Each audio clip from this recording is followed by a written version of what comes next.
Hello guys, in this video I'm going to show you where to find your notifications in Ikea. The first thing you need to do is enter the app.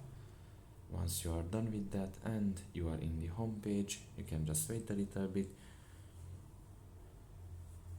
Now you can just simply press on the top of your right corner on that bell symbol and you can just find here all of your notifications. In my case, I don't have any notifications or messages yet.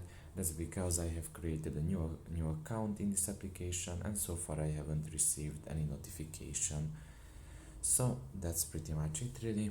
I hope this video was helpful to you. Thank you for listening and see you next time. Bye bye.